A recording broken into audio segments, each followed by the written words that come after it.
All right, welcome to Club Astro. And Yes.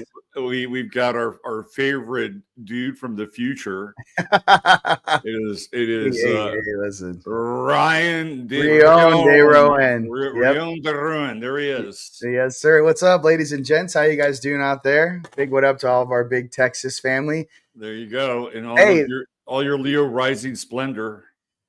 I am a Libra rising. Oh, Libra. I'm a Libra. David told me Leo rising. I don't know why. I'm a Pisces. Pisces. I heard that part. I got that part. Right. This lunar eclipse is fantastic. Let me tell you about it, Robert. How did it hit? I'm curious. How did it hit you? Okay, so here's the deal. Yesterday, I don't know if you guys ever done this before, but almost like you stay so busy. Yesterday was such a huge day for me. People are ordering pyramids and to put over their beds and their homes and ascension centers. So basically, after I went live yesterday, I just kind of dove into my work, and I worked literally right after that broadcast. I worked 5 hours straight, and then when me and my brother went to the gym, steamed, and then worked out, and then I grabbed dinner afterwards. I basically just stayed super busy. And then today was very interesting. I woke up at 6:06 a.m., was up for about 3.5, 4 hours, and I worked in the morning, and then I knocked out and slept till about 48 minutes ago. So I already feel like, I guess these energies, you don't know when you're going to work or when you're going to sleep. You really got to listen to your body. And if you are trying to do, stay ahead of the curve, get your work done, whatever that may be, go to the gym. It is the weekend, right? But you really got to listen to your body. If your body tells you to lay down and take a 4-hour nap, go ahead and do that, is what I'm trying to say. Don't resist the energies. Does that make sense? All I can say is, drink your water. Take your NAC, your NAD, echinacea golden seal, high potency, vitamin C, rose tips, and make sure you're detoxing stuff and just pay attention. Try not to eat a bunch of dense food tonight. Don't go eat a steak tonight. Try to keep your energy as clean as possible with whatever you're choosing to eat right now. If you're watching my face and you haven't eaten yet, for all those people in Australia, right in the middle of it right now, it's popping off right now. I love you. And no, we're that's all I can say is just try to be really nice to your vessel right now, and you guys are going to coast through it. I literally have my sage burning, my South Dakota Native American sage burning right next to me, even as I do this. Cool, man. Here's the thing, here's the deal, Robert. Some of us have already gone through these types of, we get a lunar solar eclipse all the time, right? It happens quite a bit. More so now, I should say. But we were a part of that Bastrop and in Austin when in Texas, out in your territory, where made the X. We did the solar activation. TeamLight did. We were out there. So I feel like a lot of us cleared and did a lot of stuff during that time point.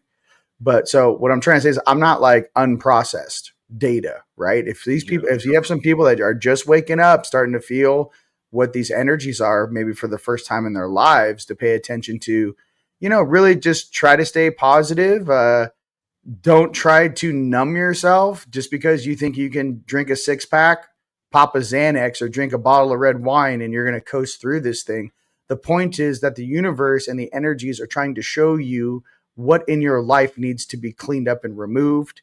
And for everyone out there doing their full moon ceremonies, to remember that you clear on a full moon, you manifest on a new moon. So do not try to be manifesting on a full moon that is opposite. You clear on a full moon, which is what's going on right now tonight. So Well, I guess I shouldn't have taken that acid then. don't take the LSD. Don't do that unless you want to meet the elves. It's The too elves late. will be there. It's too late now, man. The space elves are coming to visit you now, Robert. Yeah. I haven't done that, but No, I'm just kidding. I would, I wouldn't be opposed to microdosing on a show one of these days. Hey, it's just I'd be open to that. Yeah. Yeah, man. Like, listen, we were Kerrville, Texas, was the heart of both of those eclipses in October and in April. And as as you know, we had a massive flood here. And so this flood was biblical in its proportion. It was like Noah-like, and that was happening on that eclipse that night. It was really just before the moon went into Scorpio that morning, 5:30 in the morning, dark Scorpio moon. That moon was going through the nodes of the eclipses. Funny, just before the flood. And it's like, oh, look at that! Look at where the moon is. And here's the other thing, Ryan, is that at roughly around 5:15, which is when the water was started to reach peak level, you do the chart for Kerrville. The rising sign is Cancer. Sirius is on the ascendant. The sun is on the ascendant, and Jupiter is not far off of the ascendant. All in Cancer. Right. Just think of the water. Like that is the time of the highest point of the water. And in Egypt, before they made the Aswan Dam, the Nile would flood during this time of year. Right. And it's because of Heliacal Sirius rising. Right. And what the Egyptians would do is they would plant their rice. Right. And in anticipation of the rising of Sirius and the Nile. Right. And so, of course, that changed after they built the Aswan Dam. But it's the same conditions. You add them all together at about 5:15, all that water had to go someplace. Right. It was astrological water, but it was, right on the ascendant of here, Kerrville at that time. Plus, you bring the eclipse in, and there's so much heavy energy. Even the city of Kerrville. I mean, you probably can dig this, relate to this astrologically. City of Kerrville is Aquarius. Oh wow, okay. Right, and it's Aquarius, and so Pluto is conjuncting not only the sun of Kerrville, but also Kerrville is Chiron in Aquarius. And so Pluto was conjuncting both of those. And what is Aquarius? It's the water bearer. Right. So when you see Aquarius, you see that cistern overturned and the contents come down from heaven. So Kerrville was primed for this event astrologically on so many levels. And even if you look at the chart of Kerrville when they founded the city, where are the nodes? They're in the Aries Libra, right? Which is where the eclipses were. So Kerrville literally has the true node in Aries, south node in Libra. And then there was a major flood here in 1987. Okay. And the nodes were in the same place, Aries, Libra, which is where the eclipse was. So everything, it's like the astromath was just adding up, just the receipts were there. You know what I think, with that, and obviously, I think that different agencies and whatnot on the planet follow the natural alignments and timings of certain things, and they try to piggyback on certain natural phenomenon and events and alignments. And I think it's been going on for quite some time. I totally agree with you with this. Yeah. So what they'll do is they'll go, hey, what he's saying is 100% accurate. What they're not saying is that they started cloud seeding because we were there. There was so much, just to be clear, the eclipse is popping off. I got 300 people at the convention center outside Austin. Yeah. We're looking up at the clouds for the eclipse, and there was 3 layers deep of cloud cover that was artificial. So one cloud bank could go across the sun, then another 3 layers deep. So that cloud seeding or whatever they were doing to modify the that weather. so to be Yeah. clear, that kid who was doing that was far south of Kerrville. Right. So that I abscond him of any responsibility. Oh, However, no, but I'm just trying to say over the location where the X was. Dane Wigington, though, Yeah. did come out and say that they were using these very small HARP systems, right, to keep the weather front from not going anywhere. Now that was happening. Listen, stop playing with the weather if it's flooding. I don't know how obvious that is. Well, that's what they wanted, right? I know that's what I'm saying. The whole thing.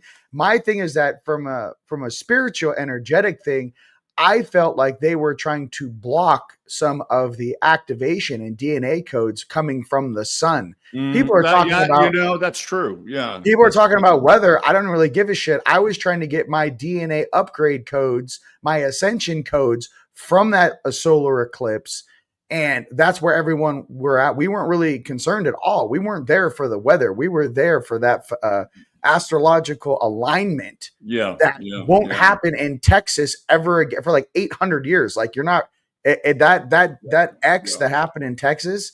I mean, Palmer said it might have been even be more than 800 years. It was like crazy. This will not happen again this space. We were there for it. It's just and I was there. So I mean, it's cool because when you're talking about it, I remember checking out of the Airbnbs the next morning and the hail started. You know what I mean? And everyone's like, we got to get out of here. Like it's going to go off. Like you could feel the weather and everything about to come down in that area. So, for people that weren't here during the April eclipse, it was supernatural. I mean, I've never experienced, and I've been through a couple of eclipses, but this was something else, man. It was like time stopped, dude. Yeah. There was something. We're walking around, and the reflection of the moon was like on all the leaves in the backyard, and it made like half little crescent moon shadows over everything. And there was something like and everyone was locked in like the same zone. Like everyone was experiencing the same reality. You know, everyone has their own different belief systems and their own lenses. In that like moment, everyone was vibing and feeling exactly the same thing. We were all in it together, you know. The sun that was the one that really popped my third eye was it was the October eclipse in 23. Okay. Not the April eclipse. The April eclipse was the October eclipse, which was the annular, it has the ring of fire around it, right? Yep. Yeah, I saw so many things with the sun. It was freaking insane. First of all, I saw two suns. Yep. I saw two suns, and then I saw something going on with the sun that I can't even really begin to articulate. Like it was doing things. It was like changing. It was morphine. There was all this like incredible. It was like this wild light show going on inside the sun itself. It wasn't dark. Like it was not dark. No. It was almost like it opened your mind up to almost like the world engine, or like you begin to see the sun in a different light and actually go like, what's going on? There's a lot more going on here. It's almost like you basically probably see a portion of the simulation. You know what I mean? You're witnessing something that is larger than your brain can even comprehend. It's like you're seeing something on a massive scale. So. It was really interesting. You bring up a really good point. It was like occultation. We were able to see something that we don't normally see. Yep. So for me, last night, just to bring it into the present, the Pisces lunar eclipse, I had a really great connection with my son, who is a Pisces, and he's just started bartending in Fayetteville, and he shot me this cocktail that he got put on the restaurant, and it was this apple cocktail. And I'm like, and he told me what the ingredients were. I'm like, what? You made that? And it was like, you're an alchemist here. And I put it up on YouTube and Twitter. And people loved it, right? They're like, all over his this cocktail that he made, and it was a really cool moment, right? Because he's a Pisces, and when he was young, I used to take him to. Let me bring it up here. I used to take him to all these different restaurants when he was a kid. We used to watch Anthony Bourdain, and he's a Cancer rising. So he started off as a marketing major, and he said, "Fuck it, I'm really into food." and Hey, hey, man. Hey, follow your passion out there, ladies and gentlemen. Like, wherever your creative path lies, whatever gets you up in the morning, whatever you're excited about, that's really what you should be doing. So let me see. I got to stop this share, but I want to bring it up because I'm proud of his. I'm a proud father with his new cocktail. That's fire. So, I mean, oh, there you go. Look at that. Look at that. That's an original. Hey, fantastic. Yeah, this is Apple. All right, this is like an apple crisp kind of cocktail-y thing he had going on there, and so I was able to put it on Twitter, and he got so much love for it. So for me, that was really the highlight of the Pisces eclipse with my Pisces sun. There you go. Hey, well, congratulations, Pisces sun. Me being a Pisces myself, I got to be honest with you, Robert. As soon as it always happens about 2 or 3 months before we have these a lunar or solar eclipse, before it kind of hits the collective or the mainstream. Like, oh shit, we got a lunar eclipse inbound. You know what I mean? Yeah. And as soon as it said Pisces, bro, I was like, come on! Like, I was so like any other sign, because when you're a Pisces, you go through these eclipses when it's in your sign, it does affect you more. You know what I mean? You could run from it all you want. But it really does affect you more. Our comments are blowing up, by the way. We're live on all platforms right now. I know. Somebody's going nuts. Somebody's saying, don't rely on your star sign. It's not really who you are. There we go. And you know what, Robert? I wanted to really talk I agree with that, and I disagree with it at the same time. Here's my thing, bro. Can we bring back Ophiuchus? And you brought that up last time. Hey, here, you know what I want to say too? Guess what the big secret was that my partner shared with me? Guess what constellation or what planet Ophiuchus represents? Something we haven't encountered. Earth. That's our constellation they removed. Ophiuchus is ours. Okay, so, I got. Okay, you got to do a deep dive into this, and as soon as I heard that, I got so lit. So I was like, let me get this straight. In all of the Bibles from 1796, it shows 13 months, 28 days, full moon, new moon, completely synced out. And all the old King James Bible, 1796, it changed it around early 1800s. Then they show all the elements, right? So you got earth, water, air, fire, ether. Was the fifth element. I'm with you. I disagree. We got to bring this back, dude. I'm with you. I disagree about the Earth part. I think. Okay, but here's the thing. I get you with that, but the Earth is ruled by Taurus. Taurus. We're a Taurus. This is a Taurus world. Okay, but here's the thing about Libra. Venus can have Libra. They can have Libra, right? Earth is Taurus. It is fundamental. We incarnate. Here's the question, though. We incarnate into Taurus. Okay, here's my thing about that. Yeah. I get the old, when you say that to me, because I'm not an astrologer, what I visualize, you mean like in Egypt 2,000 years ago, like, people praying to the ram and the bulls. And during that, that rotation of time, that was the main constellation in the sky.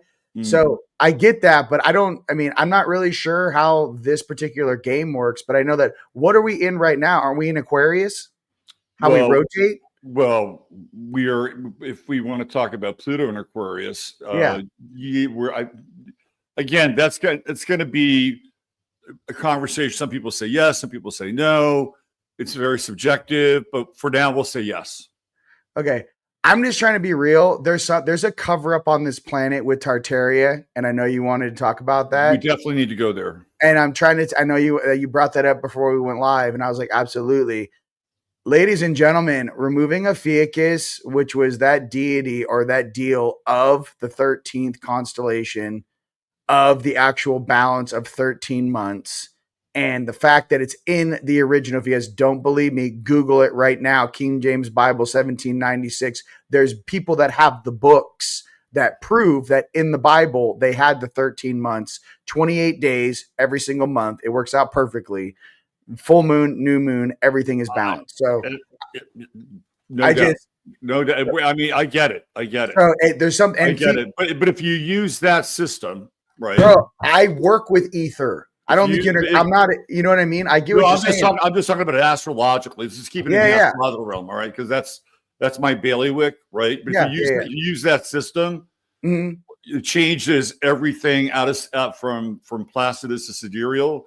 And we were just talking about using these astrological events and then Right. piling up on it. The whole thing If you look at 9/11, okay. 9/11 has Saturn in Gemini. Okay. Mm-hmm. Like, what are we talking about? 9/11. We're talking about the twin fucking towers. What's Gemini? The twins, right? So, what's the opposite sign of Gemini at that time? It's Pluto and Sagittarius. What do? We start a holy war, right? We go abroad. It's all anti-Muslim, right? Pluto and Sag has these religious overtones. The moon that day is in Gemini. But if you put Saturn in Taurus, 9/11 doesn't work astrologically. Right. Okay, I got what you're saying, but let's also talk about when do you think this takeover of our calendar system and these Illuminati type families really took place? What if these guys? This is the conversation I kind of feel when I kind of tap into some of these jackasses.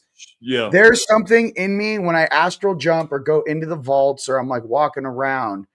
And it's almost like I walk up to this like group of beings that think they run shit on this planet. Because I'm not from here, dude. I gotta be honest with you. Like I'm literally a traveler.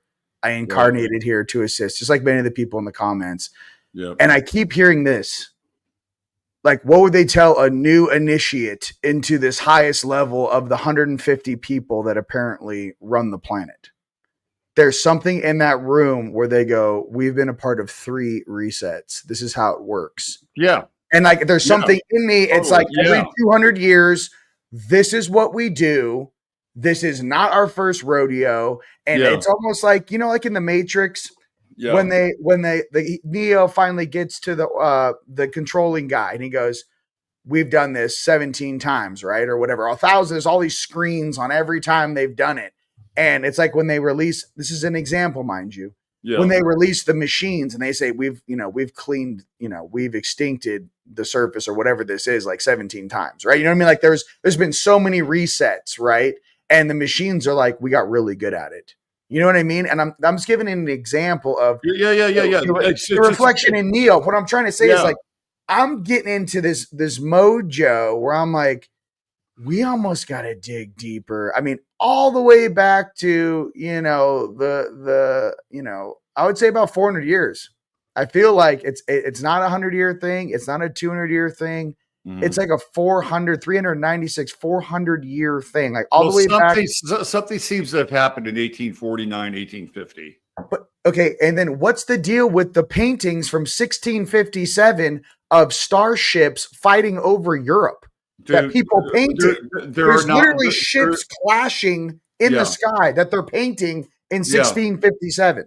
Yeah, that came through in Eric von Däniken, Chariots of the Gods, right? I mean, just to close the chapter on the astrological thing, because this is a pet peeve with me. Yes, sidereal versus Placidus. It's like if you want to look at sidereal, you need to look at like rectification. Okay. So do you know who Mick Jagger is? Yeah. Yes. What sign is he? Oh, I'm not sure. I just heard in an interview. What would you guess? If you were to guess a sign, Mick has got to be a Leo. That's right. That's right. Right. Sidereal. He's a Cancer. Doesn't work. Really? Doesn't work. Got it. I've done this so many times. Okay. I got receipts on Placidus versus sidereal, and they are 2 different systems. And my feeling is that we have it's like a program. We've invested so much in Placidus, it's overtaken sidereal. Got it. That's my take. It's like, and like I say, listen, for all the people that are new to you, Robert, that are watching me right now, can you please explain those 2 differences? Because you're an expert. What is the 2 differences? A sidereal system is based on what you were talking about. Okay. And it is based on constellations and not signs. Okay. And those constellations fit into a 260-day cycle. right? And it's all pretty much a lunar based system. Got it. Right. You've got the Mayan calendar is probably the closest representation to a sidereal system. Okay. Then Ptolemy comes along and says, no, we're going to do 12 signs and we're going to have a perfect 360, like the perfect wheel. Right. That's what 380. So this is what happens with astrology. Right. Ptolemy is the father of Western astrology. And Ptolemy is amazing. I mean, he's more of an astronomer than an astrologer, but he's got all these other theories about color and math and sound. He's really pretty remarkable. And he writes a couple of books that are pretty significant. One of them is called the Almagest. That's his astronomical book. He was more into astronomy than astrology. But back then, they were the same. He's the guy that flips everything and gives us the perfect wheel, right? Okay. So 360 degree view, the perfect wheel. And that's the difference between Placidus. So when you're born, it is your sign that is captured in the rising sign, not the constellation that was rising. Okay. They're not going to be the same. Right. Gotcha. And there are a lot of people that are sidereal based, and that's fine. But I've done the math and I've done the rectification. 9/11 to me is the litmus. Like it's all about Gemini. It's about the destruction of duality, and they're bringing in the new law, the new God, the new tower. Right. And part of that whole thing, I get that, dude. Another part of me, I got to be real. Yeah. Is Bush Sr. and the Bushes realizing they lost $21 trillion and having to cover it up and fucking exiting fucking 15 SUVs coming out of the fucking towers with all the fucking gold they stole. I get what you're saying, but what sign was George Bush Sr.? I don't know, but his son could barely throw a baseball. I got to be honest. You know what I mean? Like the guy's a fucking special sauce reading a book upside down in a fucking that part is true. And I got to be real. I can stare at people, bro. I get a really good reading on people when I stare through their eyes. He has the intelligence level of a 22-year-old who basically went to community college. He's not hyper intelligent. So there's just things in me when I hear stuff, and I'm like, not to go off the rails here, but I'm just like, I feel like we've been living in, you know. If you go back, again, this is my bailiwick, man. Yeah, all right. That's what I'm saying. I love you. By the way, Robert, I love you. I'm just trying to get everyone fired up. You got his father, who's a Gemini, right? He's also a lycanthrope. Larry Silverstein, who owned the Twin Towers, is a fucking Gemini, right? Rudy Giuliani, who was mayor, is a Gemini. Donald Trump, who knew both of them, is a Gemini. And this all goes back to when Kennedy was assassinated on 11/22. What is Kennedy? He's a Gemini. Who was there in Dallas when Kennedy was assassinated? George Bush Sr., Gemini, right? You have the two Georges, right? George Sr., George Jr., the son, Gemini. Gemini. This is a Gemini fucking ritual. And they decided to tear down the Twin Towers, right? On 9/11, which is the birthday of Jesus. Yes. Right? 9/11. Yes. Also, they broke construction for the Pentagon on 9/11. What was it? 1940 something. Right. So the Pentagon started like they put the hammer, they put the shovel in the ground on 9/11 for the Pentagon, and Manhattan a long time ago was discovered on 9/11. Okay. So 9/11, Gemini, Twin Towers, fucking Placidus, ritual, one tower to rule them all, powered by Pluto and Sagittarius on the other side, because we're going to go over to the other side of the world now, and we're going to get those dirty, filthy Muslims. What's it all really about? It's about drugs, which is very Plutonian, isn't it? Well, heroin, drugs, and they wanted the DNA from fucking Gilgamesh, and they wanted everything inside the Iraqi museum. And basically, they wanted that Babylonian shit. They wanted all that Stargate. They wanted all that shit. They wanted control over the narrative that would blow up the fake Smithsonian bullshit narrative that they've been propagating for the past couple hundred years. Yeah. So anyway, I've spent so much time invested. I've done a show on Gaia on this. Yeah. So it's like That's what gets me going, Robert. When you get going, I just let it rip, bro. Because I'm like, you have a lot of data on this stuff, and I want, But to your point, the Ophiuchus thing, I think is interesting, right? And I think it's somebody brought up, Susan said it was that Chiron's the ruler of Ophiuchus, and I thought, wow, that kind of fits. For me, I from a scientific standpoint, I know ether exists. Yeah. I literally have been making etheric generators with my bare hands for over a decade. I damn well know orgone energy and ether and Tartaria and the Elkonosphere being electric. There's videos of guys taking drones up 1,000 feet and with a small copper string attached to it, copper cable, and he's getting voltage readings and charging batteries on the surface. This old technology, this free energy that we used to have on this planet, the airships, everything that we used to have. I mean, if it was such a big, it wasn't such a big deal, even with the airships, why in all the old black and white photos, they have to airbrush out all the airships? We had travel, we had technology, we had all of these things. Oh, yeah. So, my deal is just like, I really don't like being lied to. Yeah. And this whole fucking narrative with these guys. So the thing with me is like, once you quantum compute enough data, and now with everyone with their pocket AI, right, asking it questions and hacking the universe, I know, many of us are starting to play with that. Here's the thing. Even the AI is like, yeah, that doesn't add up. It's like, you can't have a higher level of, it wasn't just technology. It was like instilled, there was like full blown,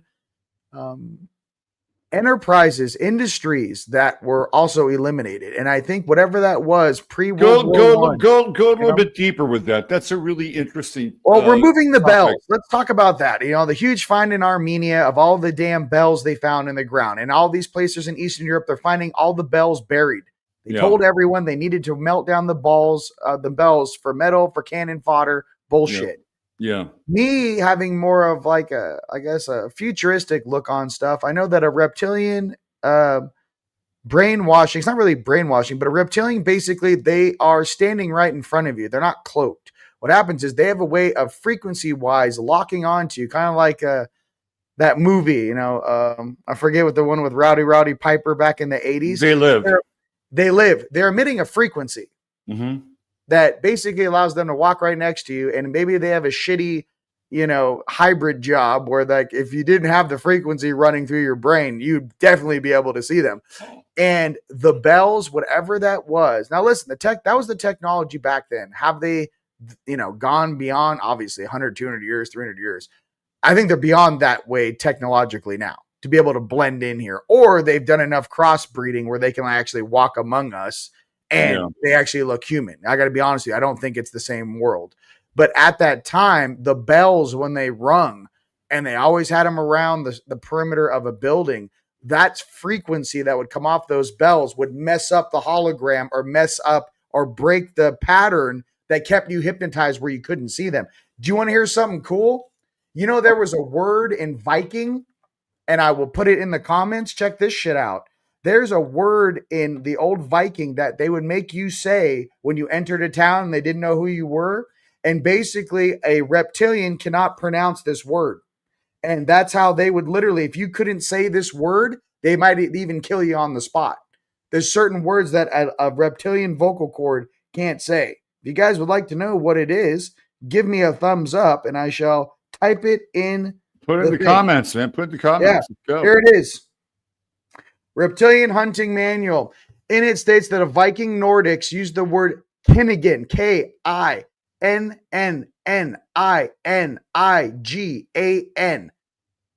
know how here, you guys, write this down in the comments. There it is, yeah. Kinnigan.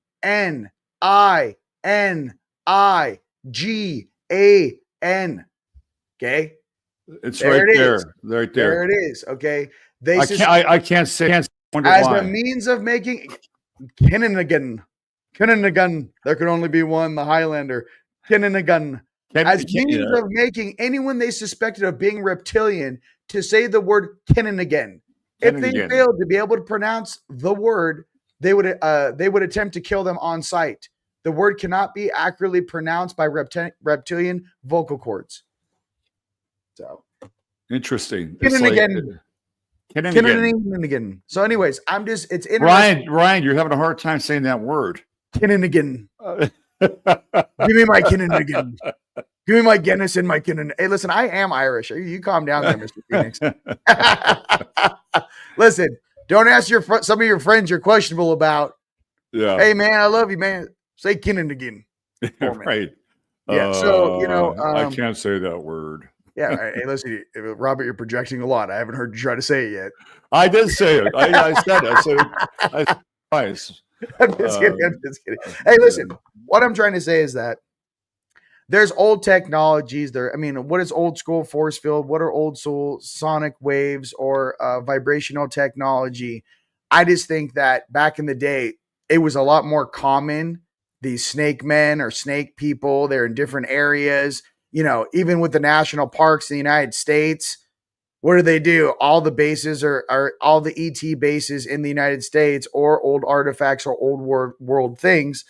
What do they say? Right after World War, I think was it pre-World War II or post? When did the president come in? He took all the gold from the citizens and then he created the national parks. You want to break down that right now, Robert? Are you talking about Roosevelt? Roosevelt. What year was that? Roosevelt comes in the 20s. Okay, so that was post World War I. Yeah. Okay, post World War I. Yeah. And anything that had anything supernatural, different species, any weird things, any old artifacts, the Grand Canyon, whatever it was, right around that time, something happened when they locked the whole thing down. Now, for me specifically, is that literally when the bankers got complete control of this country? I don't know. And the control system. And you know what I mean? So there's a date here, ladies and gentlemen. 1913 is when they come in, right? Yeah. Jekyll Island. They create the Fed. They create this shit. Hey, we're going to print your money. As soon as these guys got the ability to print money out of thin air, they basically took control over, what we viewed as, reality, or our parents or our grandparents. Then you got the Cabbage Patch Kids generation. You got all of these buildings, especially out here in Sedona. But really, what's that one place up in the hills behind my house? I forget what it's called. It's a different town. I don't know. If you guys are from around here, let me know. You're not talking about Prescott? You got Prescott. No. And then you got up in the hills. What's it called? Prescott's got some Tartarian shit. Prescott. And then you have I forget what it's called. They have like Ghost Hunters show. Anyways, I can't remember right now, but there's a place about 30 miles from here. Here's the thing that's interesting. Similar to the Capitol buildings, how they're made of this particular architecture. Oh, DeRouen. Yes, DeRouen, Arizona. Check this out, ladies and gentlemen. Similar to the Capitol buildings that they have in this very specific architecture where it's like old school, right? Why in God's name would you also spend that much money and that type of architecture to build as insane asylums? Right. That are built by the government. Right. Who and what was that? Who would spend that type of money if it wasn't a complete brainwashing, remove all of the adults that remember, throw them into insane asylums if they weren't killed by the, the vaccines from the Spanish influenza. Anyone who survived getting that inoculation. Let's go ahead and all the adults that remember what happened, Tartaria, let's go ahead and inoculate all of them. If they survive, throw them in insane asylums, take all their kids, right? Put them on orphan trains. What about to replace the population after the flood, right? That 30-foot mud flood. Yeah. Okay, well, let's go ahead and have Cabbage Patch Kids and all the kids that don't make it out so well out of that situation. Let's go ahead and put them in the carnivals, the carne, right? All those weird sideshow freaks. That wasn't natural. Those are the leftovers from the weird Cabbage Patch Kid things that didn't turn out very well. You know what I mean? So what I'm getting to. That makes total sense, dude. Yeah, there's scientific experiments, ladies and gentlemen. Those weren't natural born people. How do you have all these crazy things born exactly in a 10-year window at the same time they're shooting out Cabbage Patch Kids? those are all the things that were born and we're like, I don't know, put them in the carnival. That was even a saying back in the day, right? Where parents would tell their kids, hey, if you act up, I'm going to put you in the carnival. Well, the other thing, you know what I mean? I'm going to put you in the carnival if you act up. Right. So, the other thing too is they had these incubators at the World's Fairs with these Cabbage Patch Kids. full Right. stop. Right. And that's, in fact, Jerry Seinfeld talks about how his father was one of those babies at one of those incubators at one of those World's Fairs. So, yeah, interesting stuff. By the way, Mind Unveiled, I believe, is a channel, YouTube channel that's got like 5 or 6 parts on the Cabbage Patch Kids.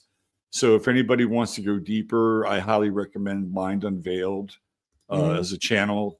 They go way deep. They're looking at like postcards, illustrations, all these things. These kids literally growing out of, heads of cabbage, right? And you know what that reminds me? Well, then they had the World's Fairs. I mean, the World's Fairs, all the technologies they have. And yes, Brandy, you can't see this, Robert, on my side. Titanic was sank in 1912 to allow those people to set up a monopoly. They killed the people when it sank. So we all know the Titanic did not hit an iceberg. When they went down there, the metal was bent outwards, meaning there was an explosion in the bottom hull. They waited till it was at a certain location that they knew if they sank that ship right there, that majority of the people would have died. It was freezing, the water was cold, and it was very deep. The blast goes out, not in. They didn't hit an iceberg. There was an explosion. The billionaires are the super wealthy people that in the United States that were against the creation of the Federal Reserve. Their mansions are still sitting in Pennsylvania. So you're talking about the Astor family. There's still people. So I'm trying to get to is like, not that this is all coming down right now. The financial system's about to change. Yeah, we all know that. That's why we're kind of talking about it. There is a new financial system rolling out. There is a lot of changes happening financially and policy-wise on the planet. And I just want everyone to know that. It's not all doom and gloom. We just wanted you guys to know that with some of these technologies and some of these things, the next thing they're going to release is, hey, you're not alone on this planet. A lot of those what do they call them? UABs. Mm-hmm. It used to be UFO. UAVs. Yeah. Unidentified. I'm on a roll. UAVs are unidentified aerial phenomenon or vehicle. Yeah. So the deal is that a lot of those vehicles or a lot of those things, there is a very old species on this planet that has been here as long, if not longer, obviously way longer than us, right? That actually have a civilization in the bottom of the oceans. And they've lived here a very, very long time. We are already cohabitating with multiple species on this planet. UAP. So it's, UAP. So thank you, California Country. Thank you. So, and when I was on the Contact at Sea cruise, one of the guys that was in charge of all those satellites that was run by the government, forget his name, he was saying that new word was needed to actually, instead of UFO, right? They needed that new word, right, to actually bring new documentation and stuff into because when they change the syntax and they change the language, something is going on, right? Yeah. There's like a ripple in the matrix. Something has shifted for sure. Yep. So, the other thing, and the Titanic wasn't even the Titanic. They switched those boats out, right? That's another part of this Gemini thing, by the way. But I don't know. It's just, what's real down here? You know what I mean? This whole thing seems like some flim flam job, and they keep changing stuff left and right. Just like in the same way. They're even changing history, and even in Japan, they don't even really teach about World War II or something to the kids. They don't even tell them about it. Japan is there's things where they're just rewriting history to make it, kind of place. Japan's a different kind of place. Yeah. By the way, I like Japan and I love anime and I love you guys. I'm just trying to say, I don't know. Just like there's something about this whole game where they're literally changing history as we live right now. And you know what I mean? As we're living through them changing history right now. All right. So let's take just a little breath here. Because I think if we move the conversation forward, Trump is now saying we need mental institutions again. He wants to bring the asylums back, right? Like, oh, isn't that interesting? Mm, And we've been indoctrinated in this idea of the Great Reset starting around 2020 mm, when Klaus Schwab started to talk about it. And you know what he called it? He called it the Twin Reset. That's okay. what he called it back in 2020. So now we have the reintroduction of asylums. They want to Mm, bring them back. Well, I wonder why. I yeah. wonder why. Because more than Yeah. likely, we're going to go through a reset, and there are going to be people that are going to say, this is not the world we were living in. Right. Mm, We're living in a counterfeit version of the world that we were living in. They got to put, just like back then, they got to put those people somewhere. Right. right. So the asylum system, when I was living in California, we used to have this place called Agnew State Hospital. Mm, And it was a place where people who had no place to go and lost their marbles. I mean, the care probably wasn't the greatest, right? But at a certain point, Reagan just said, screw it, we're shutting them down. We're shutting these hospitals down. And then he basically emptied the asylums. So you had all these people that were just, walking around the streets. I used to live in San Jose. And oh, wow. See, I didn't even know that. So in the 80s, they emptied the asylums? Reagan did? 70s. 70s. Okay, Yeah. shit. I didn't even know that. That's crazy. Okay. Yeah. So would they just send him to county jail? They just said, hey, here's a raincoat. You're on your own. I swear to God. We're not paying for you guys anymore. Basically, you're No, out. and when I was a kid, I would go to downtown San Jose, which was nothing like it is today, and I would go and buy records. Right, go to the record store, and we had this weird schedule for 1 year. It was called double session. There was so many kids at our school, and so my freshman year, we didn't start school until about 12:15. And if I timed it right, I could ride the bus across town, be there when the record store opened.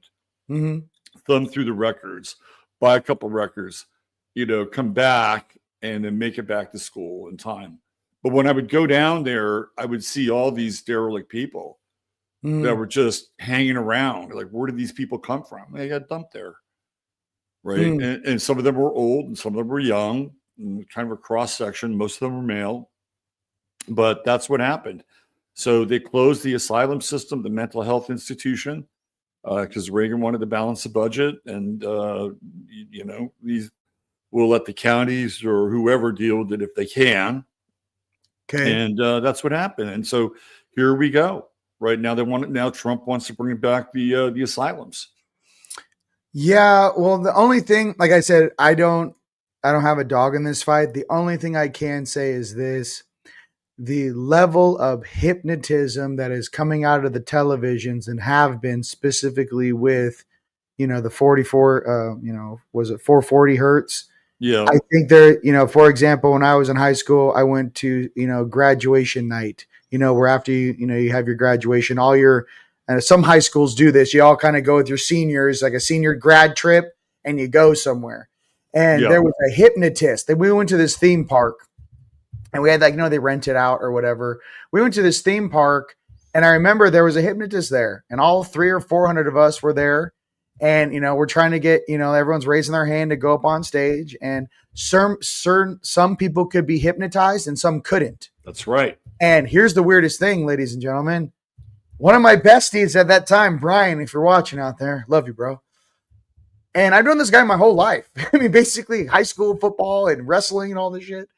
And I saw this guy get hypnotized and act like a chicken on stage, and like this whole thing. And I was so shook. I couldn't be hypnotized. And I watched that and I was like, oh my God. And I remember he goes to the hypnotist, I have to use the bathroom. And in front of everyone on stage, and the hypnotist goes, go to the bathroom. So I go with him, just tripping out. And I'm like 18 years old going, and I'm trying to go, Brian, hey man. And the dude was fully hypnotized, used the restroom. I'm sitting outside waiting for him. He comes out. And I'm like, Brian, man, snap out of it. It wasn't until that guy went back on stage and that hypnotist brought him back that he went, whoa, where am I? What's going on? So I'm just trying to say, people to think this shit's real. There is a certain part of the population that has been hypnotized to a level where it's like the hypnotist brought you into being hypnotized and never unhypnotized you. There's people that have this gene. There's people among us. I don't know if they're NPCs or what they are. I don't know what it is, but it freaked me out that a guy I've known my whole life could go 100% hypnotist. Like you're like where none of the world exists anymore. So I'm just trying, yeah, so I'll add another layer onto this. Go ahead. Maybe the ones that can be hypnotized are the descendants of Cabbage Patch Kids. There you go. So I'm just trying to say, like, having some of these people and people doing really evil. There's something about it where it's mental health. Yes, I get it. But there's also something here with the frequencies and technologies and radio waves, Wi-Fi waves, hypnotism things that have happened to the population. Some of us actually have a natural resistance to being mind controlled.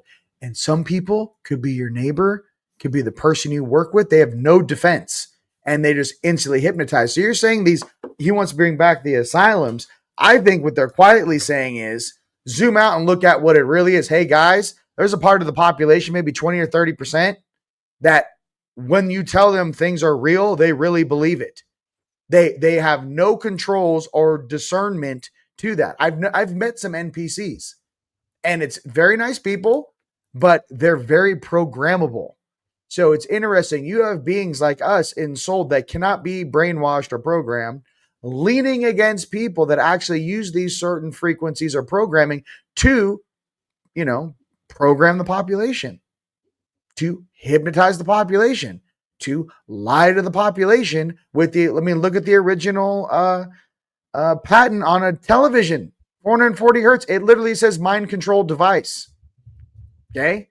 So what I'm getting to is zoom out and think about these insane asylums. I don't think they should call them that, mind you. I mean, mental health facilities. I think there's a lot of trauma that we've all gone through, especially those that, lived through COVID and all that jazz, right? There's something here where there's a deeper question that we really need to take a look at with these tech giants. I saw videos from 3 or 4 years ago, all the tech head guys from Meta, Google, and everyone was there. And they were talking about how through different algorithms and frequencies coming from the cell phones that they could actually redirect people's voting habits. And they go, yeah, it's technology. We can do it. Our technology can affect the masses. We can lean towards one candidate or another. So that's a real thing. And I know that with Zuckerbucker, that he was facing real serious charges. And all of a sudden he became Team Trump. Someone tapped him on the shoulder and said, you could be arrested for treason, bro. You could spend the rest of your life in jail, not on your little island in Kauai, eating pineapples and mangoes, in jail for the rest of your life. Hey, man, I'm Team Trump. Yes, sir. So what I'm trying to say, well, he was always a project, though, wasn't he? I mean, inside of his jacket, he has the entire Illuminati symbolism. Yeah, I mean, it's like he's wearing the hoodie. He opens the damn thing up on a thing and has the whole thing on the inside, guys. He's a project. It's a byproduct of DARPA and the CIA and the NSA, and he's been spoon fed that all along, right? So whoever is now the wizard behind the curtain, he's going to be eyes to. Yeah, Robert, you're an intelligent dude.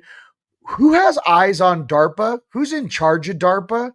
Who has oversight over DARPA? I know Elon Musk is a point man for DARPA. I just have a question being down here. Who has eyes on what they're doing in the secret space program, which is now, Solar Warden, which we've had for 80 years plus. Yeah. Okay? The new name for it is Space Force. That's the term they're going to bring out. But who has eyes on the Majestic 12 and DARPA? Who's really in charge of this shit? I just have a question for you. I have anecdotal historical relationship with DARPA, which I can talk about. I don't know if it answers it, but it could add to the conversation. Mm-hmm. Before I do that, though, I got to just say, Scott, that's like hypnotizing chickens. That is a great Iggy Pop reference, by the way. Yeah. Some people can. It's just some. It's real. So I've seen, that's from Lust for Life. Anyway, I lived not far from DARPA in California. Okay. DARPA is located up behind Berkeley in what they call Lawrence Livermore Labs. Okay. And so that's where DARPA is. So you have DARPA there. And then you have Stanford with the Linear Accelerator, and Stanford is Langley West for the CIA. So between the two of them in the Bay Area, they kind of anchor this experimentation. So in 2006 to about 2010, I was a targeted individual, and it was not very fun. And there was everything from black helicopters to I was dealing with a heavy duty bout of Morgellons, and all these things were going on during that time. And so one day I had this absolutely brutal case of vertigo, and it happened the day after I got hit in my third eye with some kind of a scalar weapon. I was watching TV about 1:00 in the morning. It was like a tuning fork hit me right on my third eye, and then I had this kind of ripple effect go across both lobes of both sides of my brain. Right. And it felt weird. It was not a spiritual phenomenon of any kind.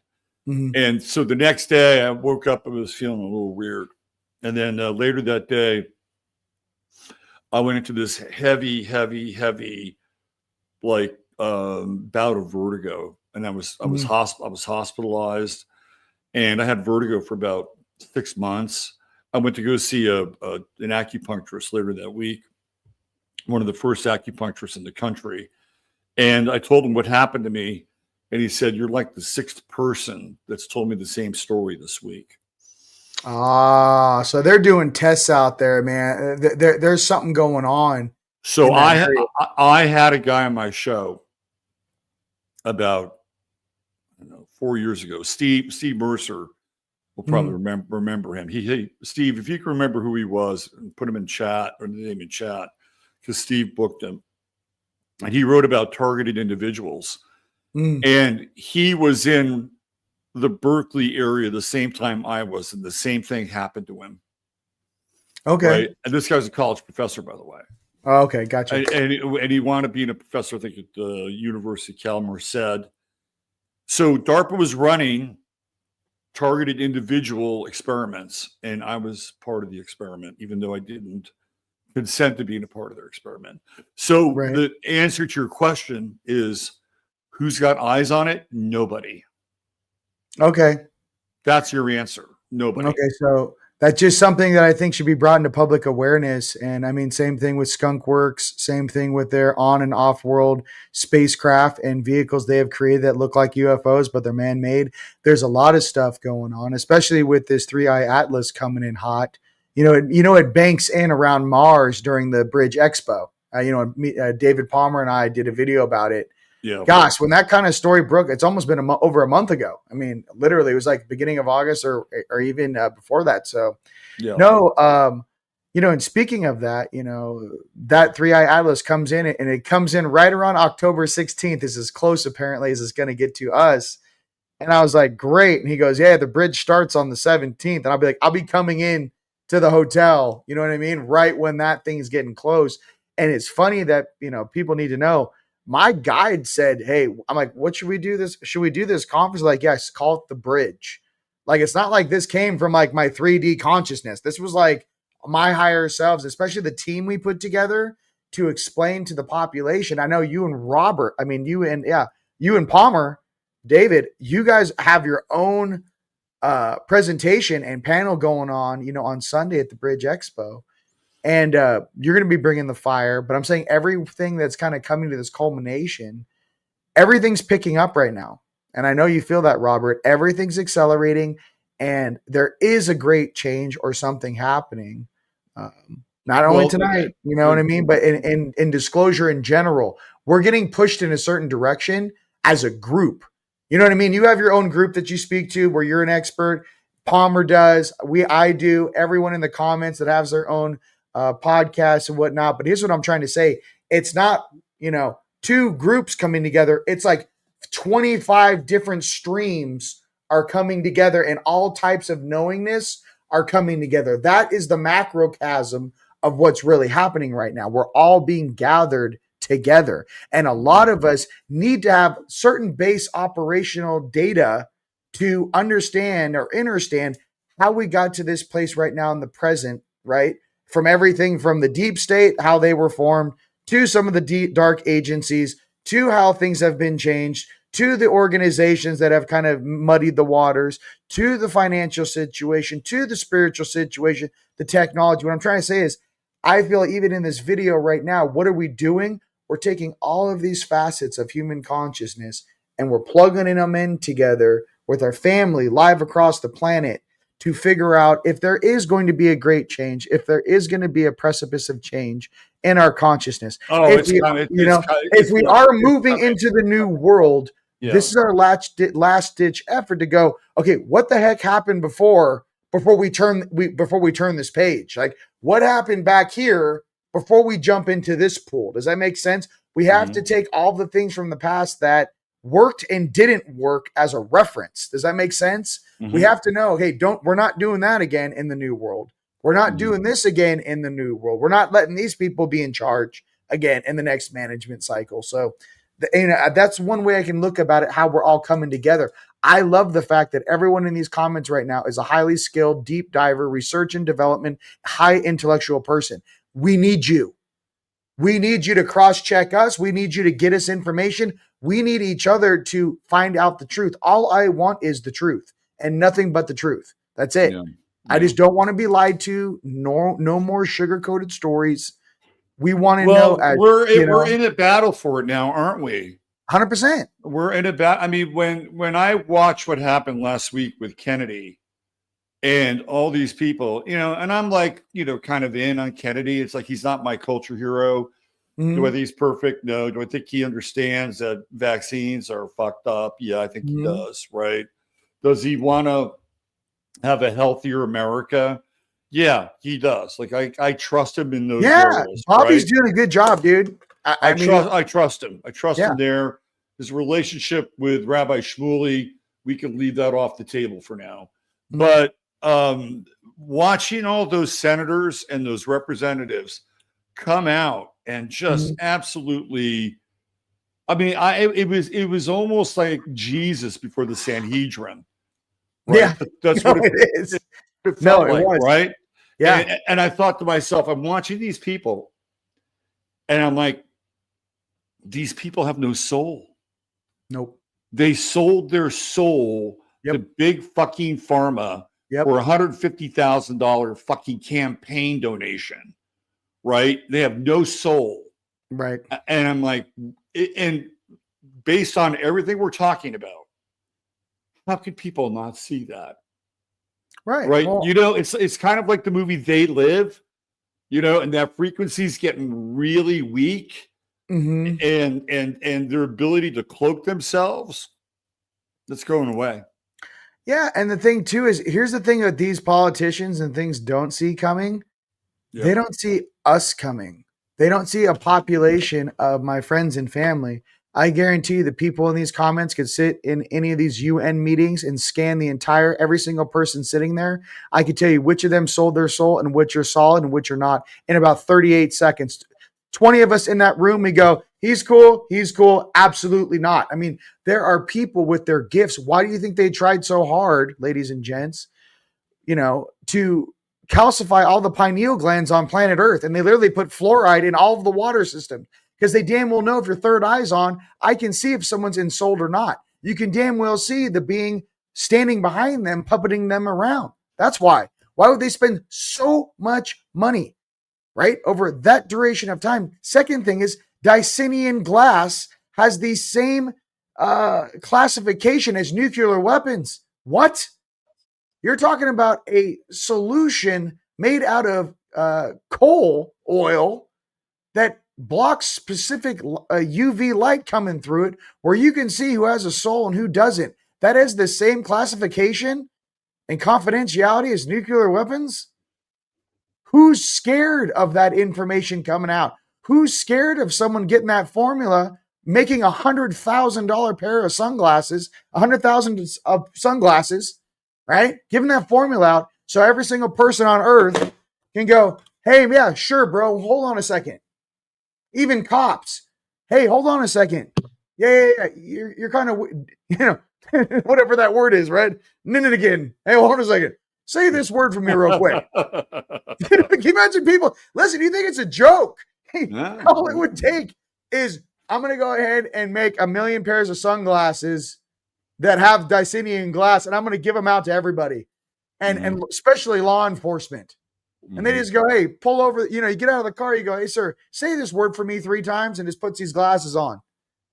The whole jig is up. Jig's up, dude. And it's a lot faster and a lot quicker than the population can even understand. They're on the precipice of having the whole thing fall apart. They're walking on the razor's edge right now. It is absolutely. So when that happens, there's more exercise and control. Yeah, and literally, right? Robert, click on that right there to people understand. Those are literally the Peter Bonane. Literally, they live sunglasses are a real thing. It's Dicenian glass. Yeah, they back in the day they used them as night vision goggles, right? So, and then the guys who were in Vietnam using the first version of them saw all kinds of crazy shit. Right? And they started shooting at things in that spectrum, and they're like, "There's nothing there." They're like, "There's like demon dragons following the helicopter." So they went from the red to the green. Red to the green. Yep. Red to the green. Yeah. Yep. Yeah. So the interesting thing about watching all this happen, especially on, I know a lot of people knock Twitter, X, whatever, but when you see the tweets that are uniform coming out against not just JFK, but the Surgeon General of Florida, right, who basically said, "Hey, look, if you don't want to take the vaccines, you don't have to." Okay. Right. All these politicians sold their soul for 40 ounces of silver or 40 pieces of silver, right? And they're coming out and they're berating these guys. And you go through the comments, 90% of the comments are calling them out about that they're full of shit and nobody's believing them anymore. Right. That when we get to that point, when we're at that point now, we are at a tipping point. Yes. Where consciousness creates reality, or so-called reality, right? So when we say no to certain things, and no is a good thing, right? And enough of us say no, what happens is the world around us begins to shift and change, right? And what we'll see is these people try to hold on to control more and more and more. And the more that they try to hold on to control, the more obvious it's going to become as to what's happening. And even to the normies. The normies are going to get it. They're going to see it. My deal is that instead of like, what would an upper dimensional say? Like, this is something I need to also preface too. It's like, if you really were, a divine being, and you really were Centaur, you really have angelic aspects, the Lyrian, Arcturian, Andromedan flavor, you're really here to serve humanity, you're really a starseed, an Azeroth soul, an angelic, whatever that may be in your description, a good person or like a divine person. What we want is a graceful transition. What we don't need is pointing fingers at one another, but what we need to realize is and figure out who is ensouled, who's actually going through the similar incarnation ascension path, who actually has humanity in their hearts, who actually wants the best for their brothers and sisters on this planet, and then who is trying to control that, and who is trying to create separation. And it's kind of funny, who, WHO, and who, right, is actually trying to cause distortion and making this entire experience a shit show for all of us, instead of us having a beautiful ascension and enjoying one another. And this distortion it will come to an end. And I just think, it will come to an end. And I'm holding space that we can come together in a more unified field. Yeah. But what I'm trying to say is that I still hold space in my heart and in my energy, brother, that we can get through this together. My deal is that for all of us out there sharing each other, insights, wisdoms, even sharing this video out, we appreciate it. We're just trying to bring up some subjects that you may have heard a little bit about, But my thing is that when you put all this data and you put it in a line in a linear format and you see how they're trying and what they've done to us as the collective of this planet, right? Yep. And what their end game is, right?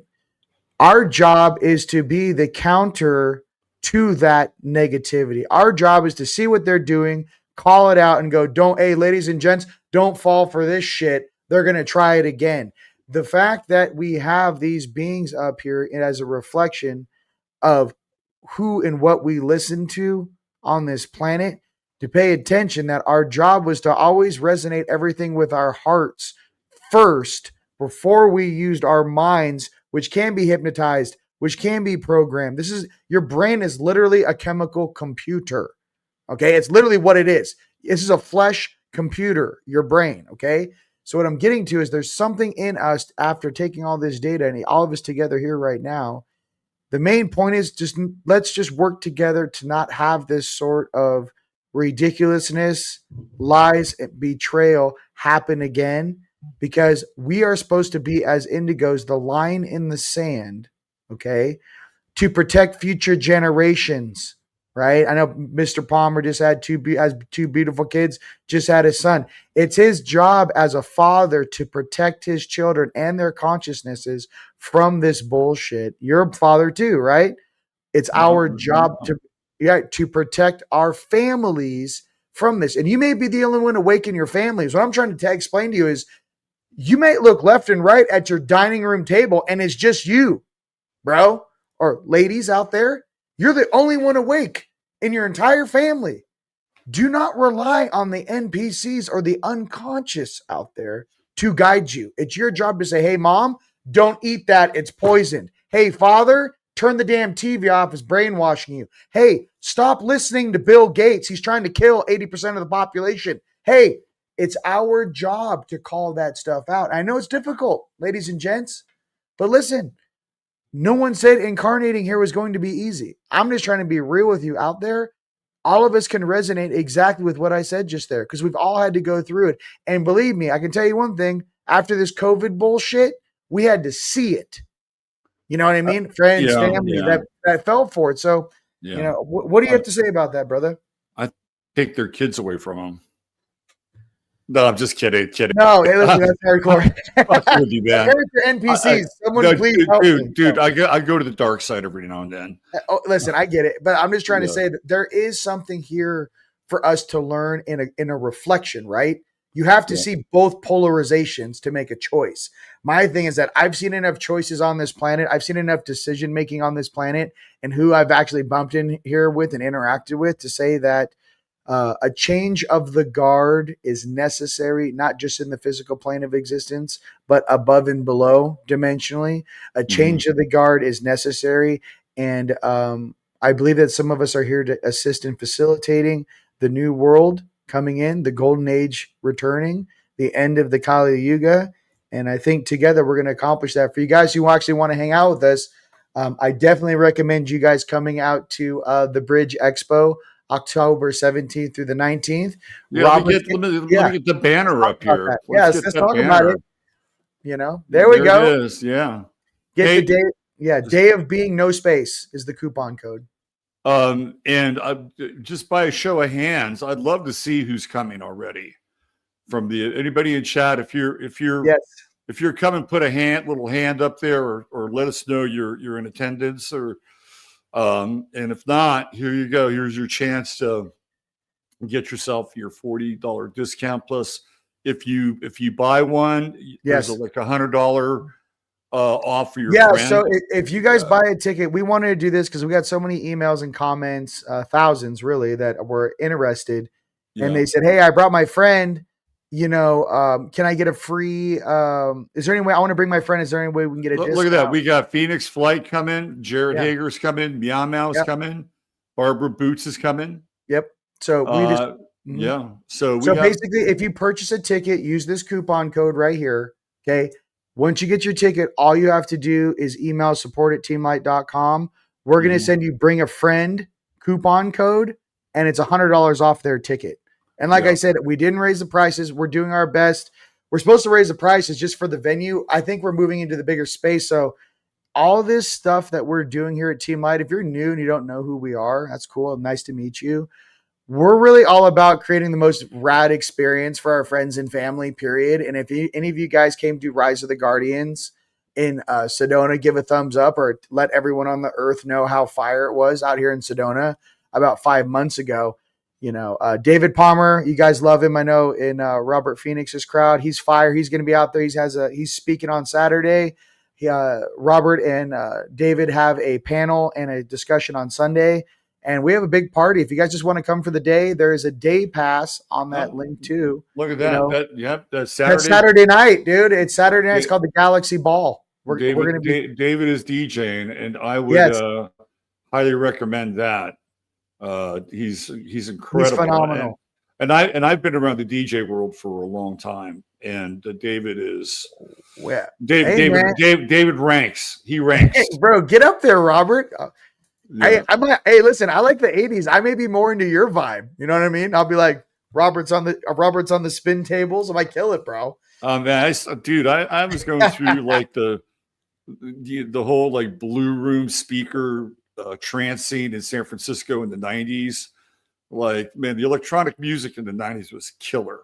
Oh, it was fire. So, we wanted, me and Mr. Phoenix wanted to come on here today to send some love and appreciation to you guys and hang out with you while some of you guys are going through your lunar eclipse right now. Want to go ahead and switch gears.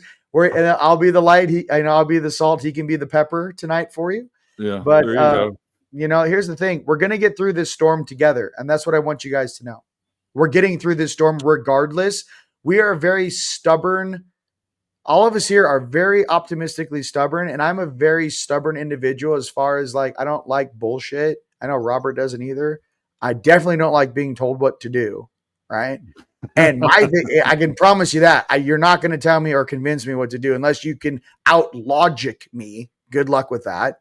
Yeah. And I'm really into just kind of freeing this planet from these chains over our mind, bodies, and spirits. And I'm not going to stop until we get our brothers and sisters out of this freaking phantom matrix. I'm going to keep kicking down the door and expressing things. Mm-hmm. And my brothers and sisters are here to do just the same. So that's all I'd like to say, brother. Well, if you hang out here long enough, our brother in arms will be joining us shortly. Who? Who do you think? Oh, no way. Palmer's jumping on here? Yeah, if you hang out for an extra minute or two, you'll look. Oh my God, let's go. Hang out with them. All right, let's go. If I didn't know Palmer, if you hear this. I was waiting for him to just jump on, but it sounds like you're getting ready to leave, so I got to pump the brakes on you a little bit. Listen, this is a surprise. Yeah. Let's go. Yeah, so he'll be on in a minute. Okay. Look, and I totally agree with you. And look, I think we all have different. Mm-hmm. It's like astrology, different parts of the wheel, right? You got a part of the wheel. I got a part of the wheel. David's got his part of the wheel. And together, right, we can turn the wheel, right? We all don't have to do the same thing. We only have so much energy, dude. Like all of us have our own school that we're processing in our own reality. It's just like, it's not to know everything. It's just whatever you're really into, crush that. You know what I mean? But if we can find the synthesis. Yes. Right. That's what I'm interested in, is if we can find the synthesis between what you're talking about, your mission, where my path has taken me, where David's path has taken him, where it's taking him with 2 children, right? Yeah. And if we can find a synthesis between these varying points of view and experiences, I think it's really exciting. And to me, that's Pluto and Aquarius, right? People don't know. I really didn't know Palmer was jumping on. I'm excited. I'm like, hey, let me go ahead and change the colors up. Listen, it's getting hot in here. I was ready to jump off. I know. David, come on, baby, clicky. Let's get it popping, bro. I had to pump the brakes on you a little bit there, so he'll be here in a second. Okay. So let's go over the dates again. When can people come do this? Tell them the dates. Okay, October 17th through the 19th. So, we can do this. So basically, check-in for the VIPs is on Friday at 5. You got VIPs have a whole thing. You guys want to read the schedule? It's all up on that event. The entire schedule of event Friday, Saturday, Sunday is up. it's action packed. I mean, once this thing starts, it is nonstop. We have a new TV docu-series trailer going off Friday. The teaser trailer will be there. And then we have Jean-Charles Moyen's feature film, which he just made, premiering in the Juniper Room on Friday at 8 p.m. There's also like a cacao ceremony. There's a meet and greet at the restaurant in the Hyatt. The Hyatt Regency Hotel is a very high-end hotel. It's only 3 years old. It's the main conference center or rooms is actually where the Dallas Cowboys have some of their office parties. It's a very high-end place we're going to, ladies and gents. The Saturday, it's nonstop all day long. We got Bill Homan, the Mitchell Hedges Skull. He's going to be doing an activation. He's also going to be doing a private group activation on Sunday for the VIPs. Masadi's going to be there doing a private group activation. Yes, there he is. What's up? What's up? There he is. The Leo King in the house. Dude, fucking David? Tag team jumping in. Fucking Marvels Assemble, motherfucker. Fucking get in there. He was just getting ready to leave. I'm like, well, hold on a second. Palmer's coming. You may want to pump your brakes a little bit. He said, my brother's coming. I'm in. So what's up, dude? It's good to see you both together. I'm so stoked for the event. Mm-hmm. I just love what you guys are talking about. I mean, especially at the end here, it's like, that's why we're all coming together, is to make sure it's not that we force people. It's a bridge. Hey, it's a bridge. We're over here. Mm-hmm. You want to wake up, just see things. I mean, honestly, it's just about transparency and truth and connection. Really, it is about the power of connection and what it can do, what the people are here to do now in this world. Because I've never seen the illusion so thick where people are just like acting like, well, I guess we can't make a change anymore. I'm like, what? It's like, yeah. I'm actually seeing it. It doesn't break that down. Break that down a little bit. How what does that look like? It looks like, oh, you can't say anything in these countries anymore, and then in America they're doing the same thing. So you just can't say anything that's weird going on anymore. And so people don't band together anymore, and people just kind of like fall over. People are forced into the gig economy now, the young generation, and they're being slammed in their face. Like, you need to just accept this. And they're taking us crazier and crazier into the Orwellian story and acting like it's the greatest hits moment when it's not. Right. David, we got a request that you pump your volume a little bit, brother. Oh, I mean, sure. I'm on my AirPods. You sound a little underwater. All right. On my AirPod, I don't know how I can turn it up more. Well, if you can't do it, then people just have to turn their end of the equation up. So I just wanted to put that out there. There we go. All right. So, Robert, that's what it feels like. Okay. All right. I turned it up when you got on. I just pushed my audio so I could hear you louder. That's all. So why don't you guys want to talk a little bit about what you guys are going to be discussing? I know, Robert, you sent me a specific little write-up. Did you want to read kind of what that was and what you guys are going to be talking about on Sunday? Sure. David and I were chatting away on text we actually were talking on the phone. We had a phone conversation, which is so 20th century, but great. Loved it. I just, we're talking about AI, and, David's got his AI venture that he's working on. Reclaiming the future. It's reclaiming the future. And the idea is that we need decentralized access to all of this technology, right?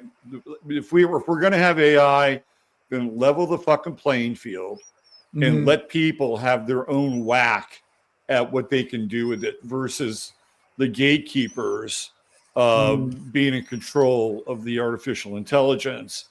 And that's kind of the foundation of what we want to talk about, using the outer planets, which everything is going to accelerate like you won't fucking believe, and getting these tools in the hands of people outside of the circle of power or the ring of power. And that's why we're calling it reclaiming the future, right? Because all this stuff is going to be accessible to us. This is what David is working on. David, you want to tell people little about your venture and how we kind of came to this idea?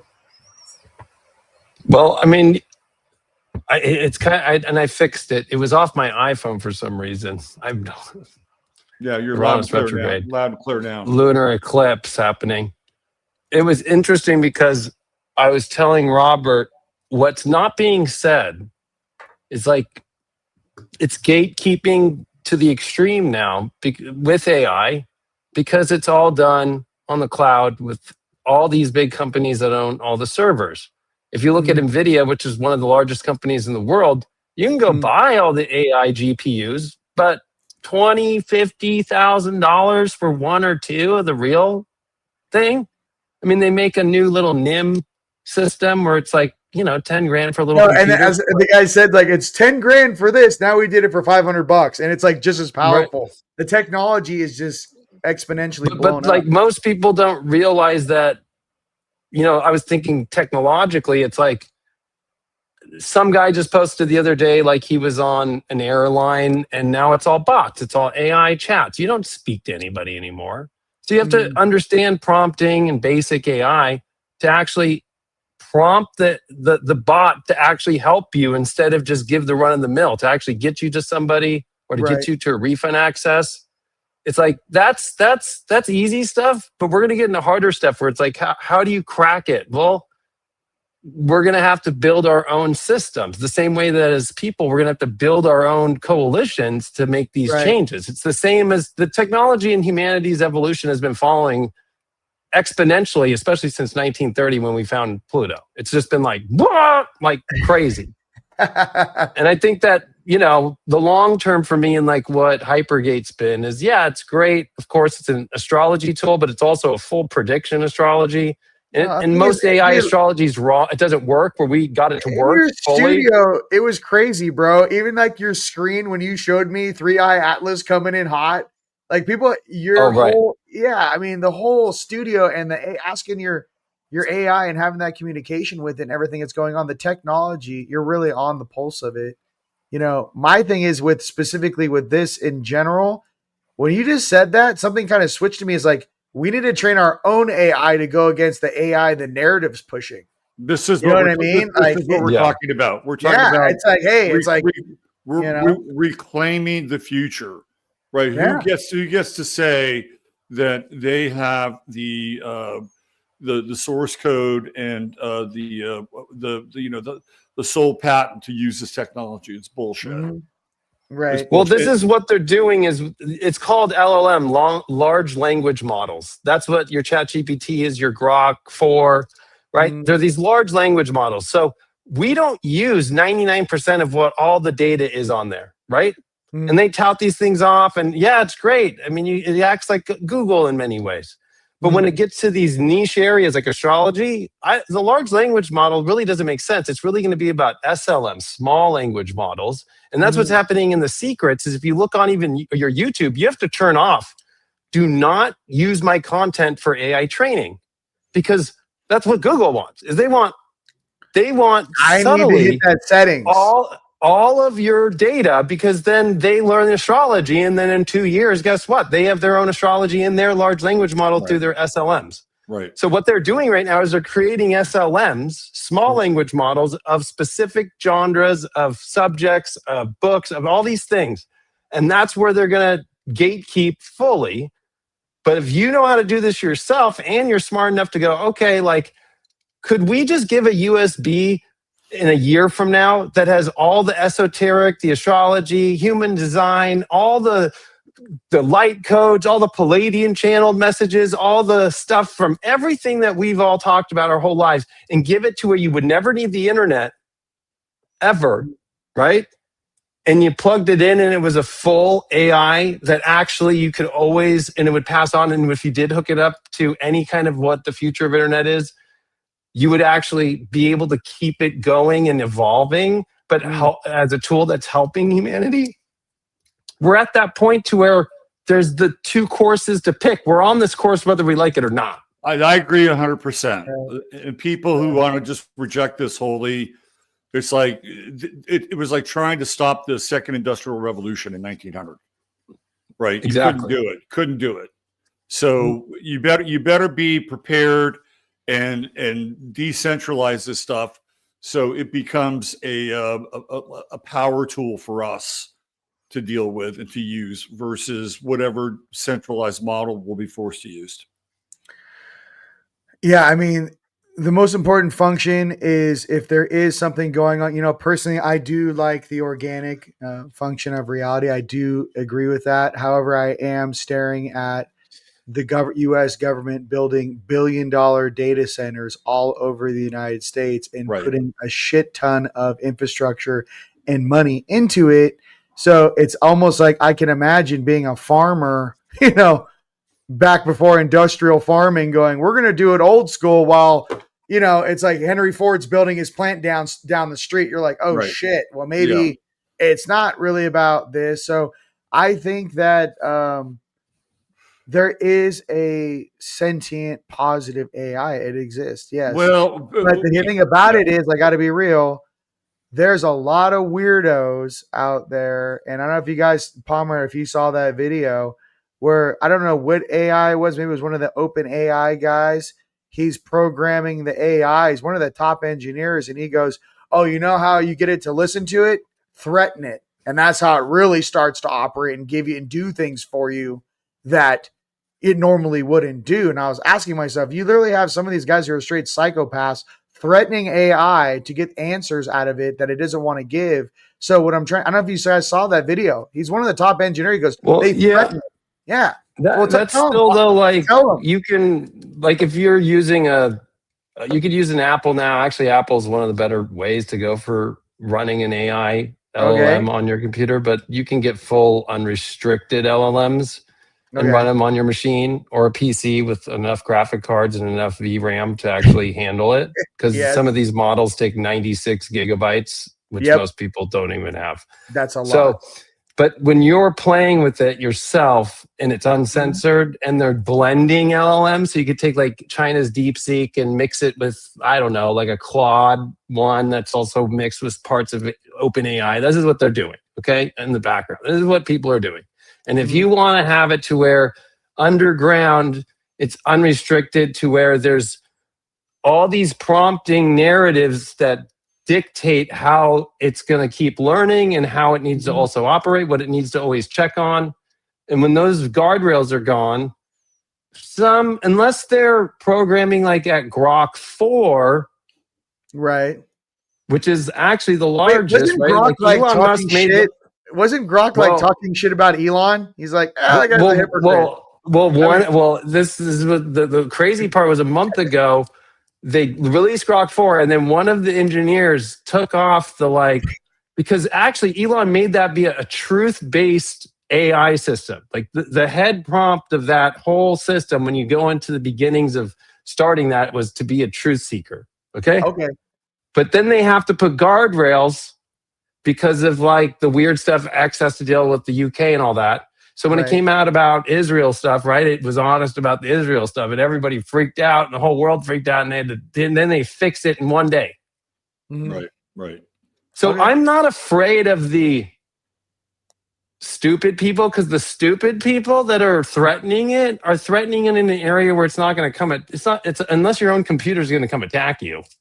No. Hey, listen. It's going to be at those larger areas, but the way that it's done now is Google years ago.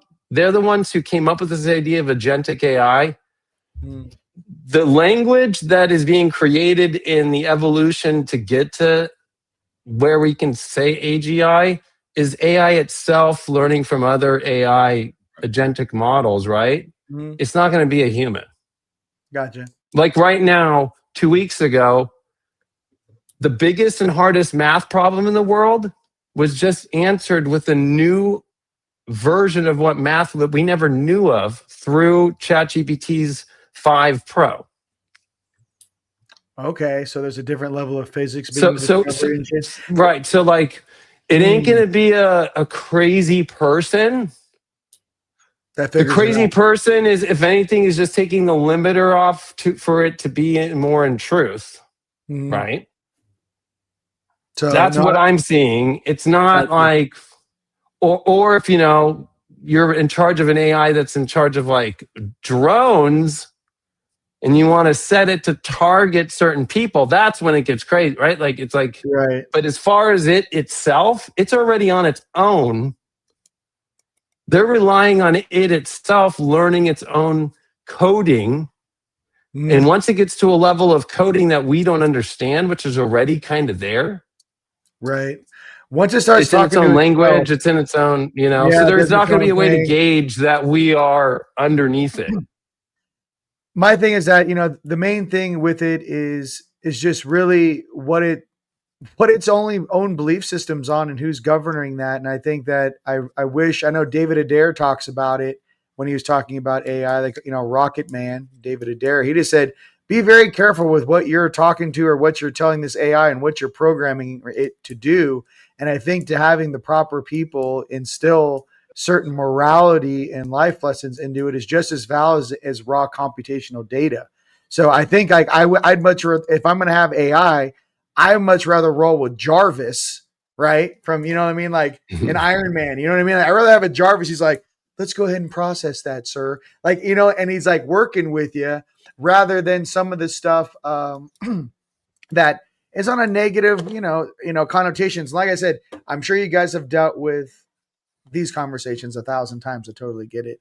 My thing is that I do like AI and some of that stuff or some of that intelligence being able to decipher old languages. I think that's cool. Some of the Olmec things that no one knows what it is and they're scanning it going, hey, I think we figured it out.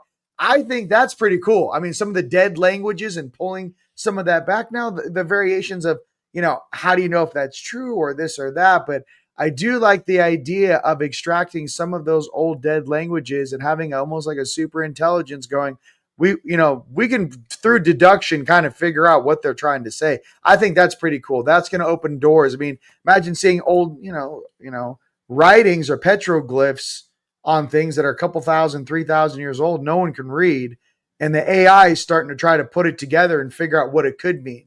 You know what I'm saying? I think that's pretty cool. I'm interested in how AI can help you crack behind the closed door meetings of like the G8, right? That's what I'm into. Yeah. Like I think of AI as something that is like a hackable tool, right? A reality hack. And what do you think the U.S. government is doing now? Well, that's what they're doing. The total, but that's the thing. They already, but on our own terms, right? So I'm going to share a little story. They don't need an Epstein anymore. I was watching this video. I love when humans have a challenge in front of them, right? And the lengths that they'll go to do something.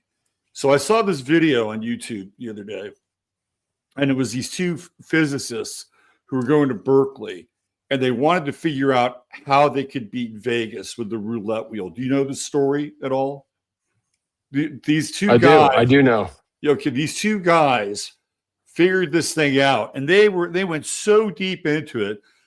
This is when the mob owned Vegas, and they brought a recorder into the casino so they could record the spins of the ball, right? And then eventually they're like, okay, we need more data to be able to process this. So they purchased their own casino roulette wheel, right? And the FBI like questioned them. It's like, hey, we're students. We're using this for a party or whatever. It's like an antique thing. Because they were students at Cal. So they had their own roulette wheel, and then they had their camera, and then they had the recorder, and then they were able to figure out like basically a 20% hedge on where the ball was going to be. But how could they figure it out? They could do it there, but how could they figure it out in real time? Well, they had to build a computer for it, which didn't exist, right? So they built the computer, they put in all the probabilities, and then they said, well, how do we do the signal? Because we're triggering the computer when the ball hits a certain area. Oh, we'll have these galvanic skin responders so that it can talk to us and tell us where to go. And, like, and it's like, are you fucking kidding me? You guys went through all of this. You built the computer. You built the program. You bought the fucking roulette wheel. You hooked up these galvanic skin responders, and they beat it. They beat the fucking house, right? And they figured out that the ball was always going to be in a certain portion of the wheel based on all these variables, right? And they said, as long as you bet within like those 5 numbers, you're going to win. And I saw that and I'm like, humans will do anything, right, to hack something, to prove that it can be done. And I love that about us. It's like Prometheus. It's like stealing fire from the gods, right? And I'm thinking the reality you and I were talking about, Ryan, before David came on, it's like that's a pretty dark reality in a lot of ways, right? People controlling information, people controlling our thoughts, how we feel. What we need is we need a hedge. We need a hackable hedge. I would love for someone to turn all their AI onto getting the server pass or one of the badge numbers from one of the head levels members of the Vatican with some Italian ass first and last name and get access. I know There you go. I know they digitized 60 or 70% of that library. The only thing that's not digitized is probably some of the old scrolls that if they touch it, the thing's going to fall apart. I mean, why hasn't someone hacked the Vatican yet? We're not there yet. Why isn't anyone getting that data? I'm just throwing it out there. People want to hack the planet. I feel like it's like the game Hackers hack the Vatican. Tail your AI to breach the walls of the Vatican. It's all pull possible. the information out. It's all possible. And I know. All you have to tell people going on it, because if you're going to have your AI do something, somebody hacked the security codes. I mean, didn't one of the hackers that was looking for life on other planets hack into the U.S. government and found all off-world? It was Gary McKinnon. Yeah, he found all the off-world officers, hit their paychecks, their addresses on Earth. He found the names of the ships and the whole 9 yards. Yeah, so I mean, come on, it can be done if he can hack the U.S. government and do it. Yeah. So we're a very interesting species, and just tell us that we can't do something. Yeah. Right? Tell us we can't do something. And then give us the requisite tools, and we can play David and they can be Goliath. Yeah. I will give one secret to this whole AI thing that most don't know. One is if you have an enterprise account, meaning you're doing business, they don't look at your data, they don't look at your chats. And then if you're forming a business through that, like an AI chat business or anything like that, that data is not looked at. So he's giving you a secret there. It still is limited by what they allow. Wink, wink. But when I'm on ChatGPT, I'm always on my pro enterprise account, right? Yeah. I'm never on a personal account. It's crazy. Mm-hmm. But the good thing is, like, when people go into Hypergate, because it's an enterprise account, like OpenAI is not looking at that stuff. Mm-hmm. And there are a lot of safety compliance stuff that is around, but that's why you just saw the meeting just happen with all the tech guys, with Bill Gates, out of all people, right? And they only talked about AI mainly. That was the main convo. And it just so happened to be at the same time where it's like Macron just goes to all the hospitals in the country that you're going to be in a major world war at the beginning of 2026. And then Trump renames the Department of Defense the Department of War, the old way it used to be. It was at the same time. Saturn, Neptune, Aries. Robert, can you say that guy's name again that hacked the U.S. government and got all the off-world officers? What's his name again? Gary McKinnon. Can you guys write that in the comments, Gary McKinnon? For all you guys that don't know this, you need to look up this individual and watch the YouTube videos and realize who that gentleman is. Go ahead. I want to say one other thing of what Robert said about what those guys did with looking up and how to cheat gambling. Right. Now you can go buy augmented reality glasses, of course, with cameras, right? Mm-hmm. But you can buy ones where you hook direct USB-C to a device in your pocket. And that's where you could hook up your own training data by recording everything that you see, whatever it might be, and having a model learn through all your recordings through that, and then get it to where it's live. and responding back to you. Right. There you go. That's that you could do Hey, that. who knows? I could Maybe do that in the I could do that in future- a week. I could do that in a week. That's exactly what I'm talking about, right? And it's like A week. look, we're going to be up against. This is just my take, and you may share this similar worldview. We're up against a system, a rollout of a system that is going to be everything. It's all about control, from what you spend to what you watch to what you think. Right, we're watching it right now, getting rolled out right before our very eyes, and we need to have a hedge. Right, we need to have that 5 to 10 to 20% hedge that people need at the casinos to deal with this system that's coming. And if AI helps us get that in a reasonable fashion, I'm game. I'm all for it, right? As long as it doesn't, turn into some kind of egregore, I'm cool, because I think we need the tools at our disposal to level the playing field. That's my thought.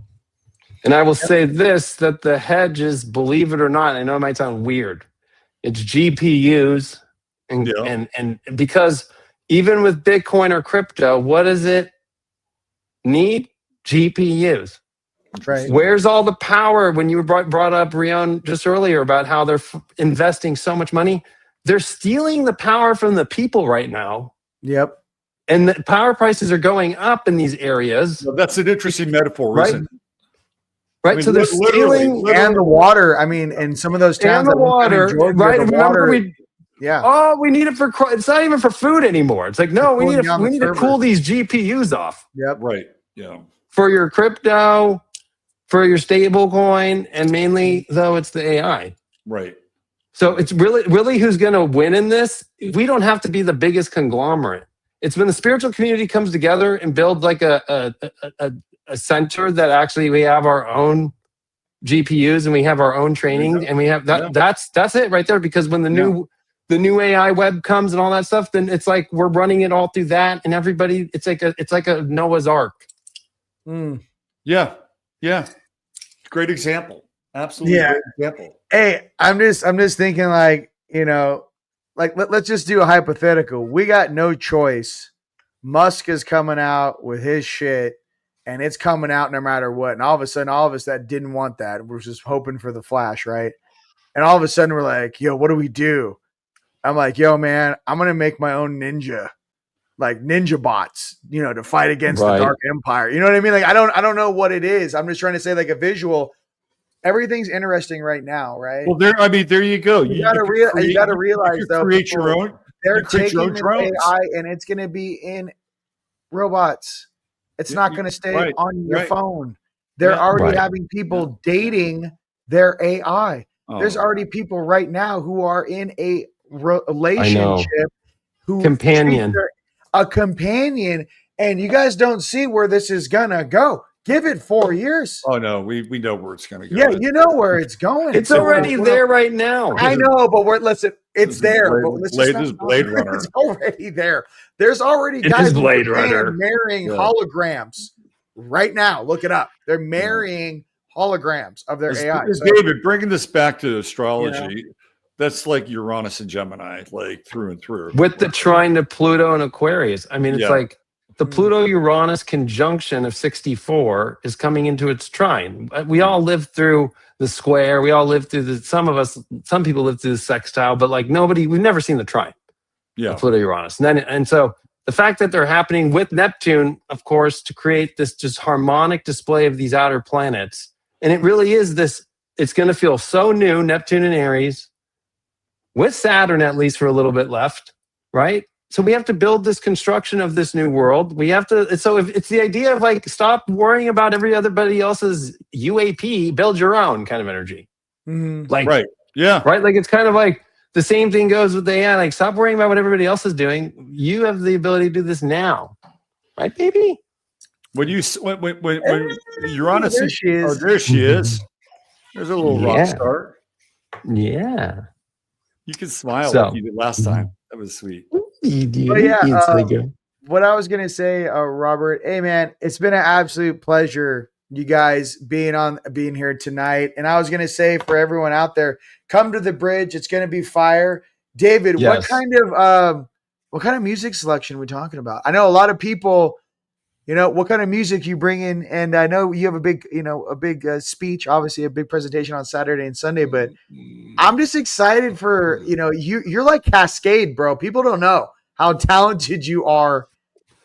I won't know till the day or You're- night before. I go with the flow Okay, of here's where the they thing. vibe. And Okay, listen, let's do this together. For everyone who's coming to the party and who likes the 80s and 90s, why don't you guys throw in the comments some rad fire songs you guys want to hear?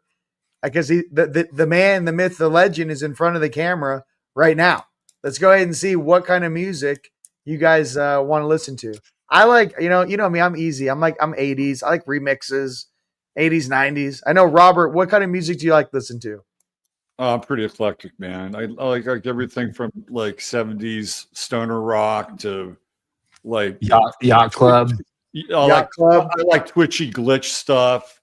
I'm all over the Robert place, likes man. it all. Robert's very extremely musical. I would put him on the extreme category.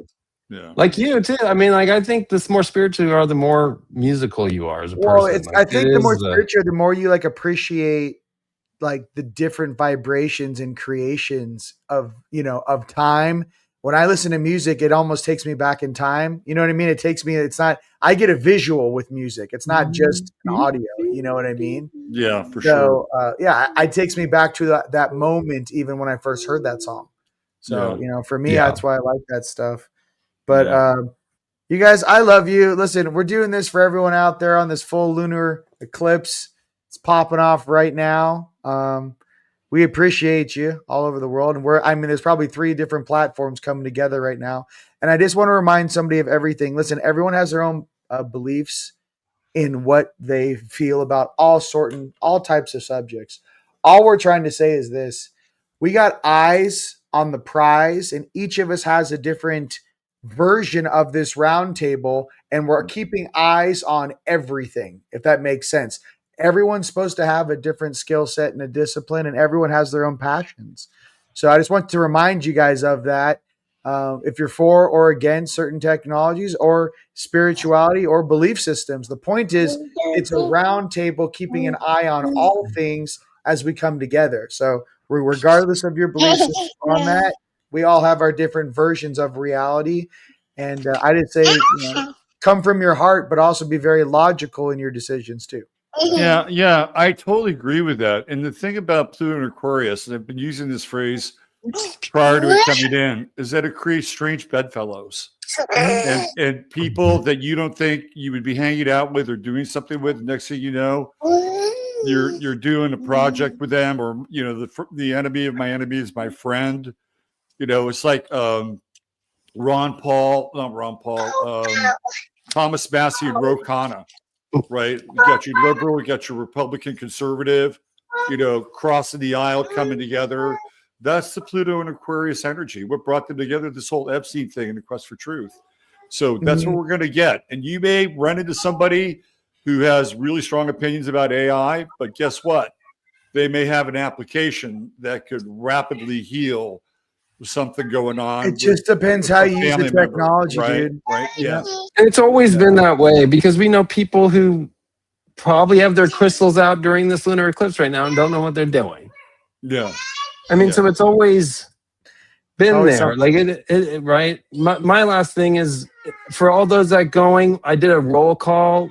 I tagged everybody in so we know who's coming. I put it all over the place. Let us know who's coming. And the links, of course, and on Robert everywhere and mine everywhere. Yeah, show him. That's the same link. Throw the coupon code up for everyone too, Robert, the one I gave you earlier. Yeah, that's right here. David, we're doing a thing that if someone has purchased a ticket, okay, and their friends wants to go, it's called Bring a Friend. All they have to do is email support@teamlight.com, and we're going to give you guys a coupon code. If you have a paid ticket, mind you, for $100 off the ticket price, because if you want to bring your friend. You know what I mean? If you're going, you want to bring your girlfriend or your boyfriend, you're like, hey, it's called Bring a Friend. We'll hook you up, dude. So here at TeamLight, and this event's going to go off. I don't think if you guys can feel this. We're selling tickets every single day. I have another film crew coming in. There's going to be a full like docu-series being filmed in one of the breakout rooms. Actually, both of you guys, if you want to be interviewed for it, these guys are coming out with like a new Gaia type TV show thing, and which is nice. And no, they're going to be there. There's going to be I'm sponsors there. laughing at David and his daughter. He's Listen, I messing know. around with her. I'm trying to keep She it wants going. to do karaoke right now. Listen, and she's just listen that she's going to be a star. We all know that, and you're going to be a proud papa, you know. But that's what I want to say though is that the expo is building in strength, and everyone's coming. Not to mention the people that are going to be in there in the audience and whatnot. So it's going to be awesome. It's a catalytic accelerator. This is what we're putting together. Catalytic accelerator. But wipers on the bus don't swish, swish. with that, you guys, hey, Robert, I love you. You're live on my platforms too, guys. I got to be honest with you. I love you. Love you back. Yeah. Thanks So- for coming on. It's going to be fire. It's going to be awesome. Bro, Yeah. it's gonna be fire, and let's do some more. So for everyone out there, I appreciate you guys. Thanks so much for coming. And Palmer, I love you guys. Hey, it was cool. We hung out on the great lunar eclipse of You know, 2025. Rion, your face changed over the course of this stream. I hope it's happier. It's happy. You look happy and light now. It's good. Well, David, here's the thing. I make him a talking happy about- man. Listen, we were talking about crazy shit. They're like, yeah, they came in 1913. Like, fuck the fake. We were going off. Now it's like we're gonna have fun together. I think I'm Ryan happy. Ryan got a little unfiltered Scorpio rising, David. Thanks for coming by. I get some, dude. I'm one of the boys. I'm tired of this bullshit. I want freedom, peace, and sovereignty and love to reign on this planet. And if you're in the way of that, we're coming through you like a hot knife through butter. Hey, we So, got Big one time. way or the other. That's how I feel. Mars and Libra. It brings out a lot of strong opinions. Right? Singing E-I-E-I-O. Yeah. Listen, You got to some of drop those that old. in. Hey, Old McDonald was a stud, man. yeah, he was just big pimping, and He, they don't realize he had a that's what they're farm. talking He had about, all those right? animals. Man, big pimping, old McDonald. Yeah. All right. All right, you guys. Let's call it a wrap, all three of us. Yep. All right. All All right. right, brother. All right. All right. Love you guys. Take care. Hit us up on that roll call, too. All right. Yep. All Hit right, us we'll see up, you. dude. Appreciate you guys. Love you all. Bye for Adios. now. All right. Peace.